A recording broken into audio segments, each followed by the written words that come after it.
This is a Louie Tee Network exclusive.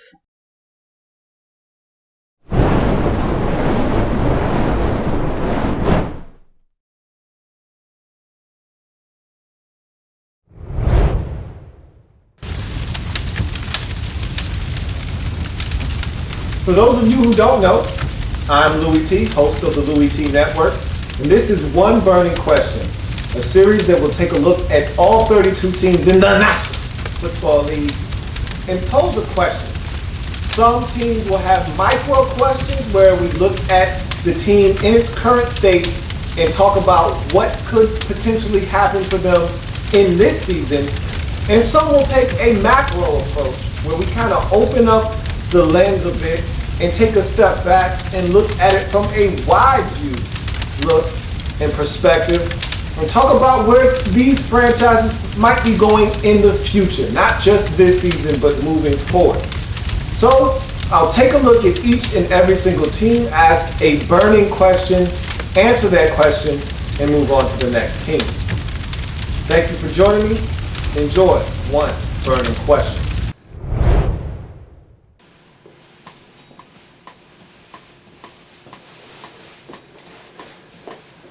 Welcome to this In the Lab Room exclusive series, One Burning Question. I, of course, as always, am your host, Louie Tee. Thank you for joining me on this program. Today we're going to be talking about the Jacksonville Jaguars. And this is one of my favorite teams in the league to follow because they're young, they're hungry, they're talented. And I love to watch young teams mature and grow. And this is a team that has really grown over the last 2 to 3 seasons under head coach Gus Bradley. And that's one of the guys that I truly like in this league as a head coach. I think his love and zest for the game of football is infectious. I think his players love playing for him. And I wanted to see him succeed in Jacksonville. And they're starting to turn the corner. You feel like they're really starting to hit their stride in Jacksonville. They need one more year to figure some things out on the defensive side of football. Speaking of which, here's their one burning question in Jacksonville. Can the Jacksonville Jaguars get the defensive talent to match that of the offense? I look at this Jacksonville Jaguars team and I say to myself, there's no denying that this team is uber talented on the offensive side of the football. General Manager Dave Caldwell has done a magnificent job of stockpiling this football team full of offensive weapons for their star quarterback, Blake Bortles. If you look at what they've done over the last 2 to 3 seasons, not only in free agency, but in the draft, this team has put themselves in a position to not only compete in the AFC South division, but really make some noise in the AFC conference for years to come. If these guys can not only stay healthy, but gel and play together as one unit, you're starting to see remnants of that this season. You look at this offense, and I'm going to run through their offense quickly and talk about all the talented skill players that they have and the offensive linemen to match. You look at Blake Bortles, it all starts there. You don't have a quarterback in this league, you do not have a chance. You know my mantra, you know my motto. They made sure that they made the right decision 2 years ago in the draft when everybody, including myself, thought that Khalil Mack was the pick. They said, no sirree. We see our quarterback. We've identified our quarterback of the future. We're going to get our quarterback of the future, and that they did in Blake B. You know how I feel about Blake B. I've loved him. Thought he was the best quarterback in that draft. I stand by that assessment. Still feel like he's the best of that group. And even though Derek Carr is playing lights out football, I think the ceiling for Blake Bortles still has not been reached. This kid is ultra talented, and you look at the cast of characters that they've surrounded him with, and he's going to be able to do some serious damage in the NFL. You look at the receiver position with Allen Hurns and Allen Robinson, the Allen Bros. Those Jumpman boys, Jumpman, them boys are up to something out there in Jacksonville at the receiver position. Not to mention Marquise Lee, a guy that hasn't been able to stay healthy, but when he does get his act together and stay healthy, he's going to be a weapon for them, I think, in the slot. Also, look at another receiver like Rashad Green. Very talented, not only wide receiver, but I didn't know he was that good as a punt returner. I've been blown away at what he's given them as a punt returner. He's been phenomenal for them as a punt returner, and he can catch the football. And no wide receiving core is complete without the small white guy that can catch. They have one of those in Jacksonville as Well, you look at the tight end position, they went out and got juice in free agency. He's starting to show why he was their big free agent acquisition in the offseason. He's making plays for this offense, giving Blake Bortles a security blanket at the tight end position. Not to mention Mercedes Lewis still there, still going strong as a blocking threat and a guy that can catch the football out of the backfield ever so often.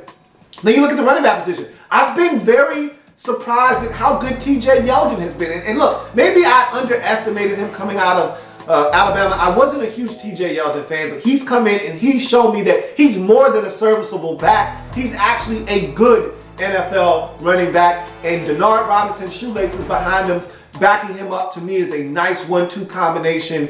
I don't even really like Toby Gerhart, but if you want to throw him in there, fine. Go ahead, knock yourself out. Offensive line-wise, they drafted Luke Jokel, and that's starting to come to fruition there. They went out in free agency, got the right tackle from the Dallas Cowboys to fortify their tackle positions. They went out and got A.J. Kahn in the draft, and A.J. Kahn looks really good. Then you look at some of the other moves they've made over the last couple of seasons, and I think Brian Linder can be a serviceable part on that offensive line. And you go out to Denver and you take Zane Beadles, and he comes in and he's playing good football for you. I just like what they've done on the offensive side of football. That's a talented group right there. Now defensively, I think that's where you struggle with this Jacksonville Jaguars team. Since Gus Bradley has gotten there, they haven't had a Leo, a guy that can get consistent pressure on the quarterback. I like Andre Branch. I don't love him. You need pressure on the quarterback. I think Dante Fowler Jr. was what they were looking for, but I'm going to tell you right now, I was underwhelmed on Dante Fowler Jr. as a pass rusher. I think as an athlete, he was one of the best in last season's draft, but in terms of a pure pass rusher, you'll be very disappointed, I think, in what you'll find he is as a pass rusher. So I'm not sure if he's going to bring to the table what they're looking for or not. And now with this injury, who knows what he's going to be. I pray that he is what they bargained for when they drafted him last year at the top of their draft. But you look at Jonathan Cyprien, he's a building block on that defense. You look at Telvin Smith, another building block. Paul Puzzlesny, another building block on this defense. But there are not enough of those guys. I love Jared Odrick. I love what he brings to the table, but I think you need more pieces. What do you have at corner that you love? What else do you have to go next to Jonathan Cyprien at safety? Where else are you going to get pressure on the quarterback? I like the way you stop the run right now. I think even your backups like a Tyson Alualu, who you would hope that he would be more than just a backup, but right now he's a platoon player out there. When Derek Marks and those guys are healthy, I love what you can do against the run. There was one game where you shut down a really good back, and I mean you really shut them down, and I can't remember who it was, but I was so blown away at the run defense in that game. It was stifling, and it was very impressive, and that's what this team can do. And so now you need to get pressure on the quarterback. Now you need to generate more turnovers. Now this defense needs to catch up with the amount of talent that the offense has to offer, because if they can find a way to get that defense remotely close to how much talent is on the offensive side of football for the Jacksonville Jaguars, and you're going to go ahead and say special teams is really good for them as well, especially with the emergence of Rashad Green on special teams. If they can get the defense to catch up with the other phases of the game for the Jacksonville Jaguars, this is a dangerous team. I was worried about Gus Bradley and his job security. No longer am I worried. They can steal this division. They're a dark horse. Not going to give them that just yet, because they have to prove to me that they can string together some wins and finish this season out strong. They got to win all 3 of these games if they want to make the postseason, but it's not out of the realm of possibility.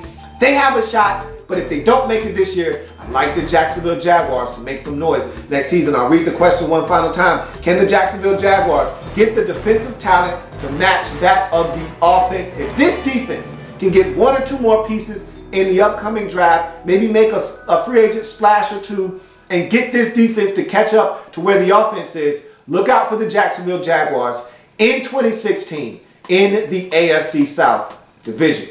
That's the Jacksonville Jaguars and their one burning question. I'm Louie Tee. See you next time.